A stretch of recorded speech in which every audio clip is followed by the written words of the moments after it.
இது காலைக்கு கிளம்பி போனது. எப்பா இந்த ஒன் சைடை பற்றி நீங்கள் என்ன சொல்கிறீங்க?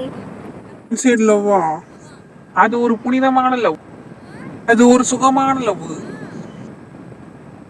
இன்னும் இன்னும் இன்னும் என்ன எதிர்பார்க்குறாங்க? அது வந்து ஒன் சைடு லவ் வந்து ரொம்ப சுகமாக இருக்கும். இது வந்து அதை பற்றி சொல்லணும்னா அது வந்து சைடு லவ். அது ஒரு சுகமான லவ், அதை ரசிச்சுக்கிட்டே இருக்கலாம். அதுதான் ஒன் சைடு லவ். எனக்கு அப்படி ஒரு 2-3 லவ் இருக்கு. அது ஒன் சைடு லவ் கிடையாதே. இதுதான் ஒன் சைடு லவ். அதான் டெய்லி இப்படி பட்டைக்கிட்டேலாம் போட்டு போறீங்களா? இப்படிதான் இந்த பட்டைக்கிட்டே போட்டு போனால் யாராவது பார்க்க மாட்டாங்கன்றான்.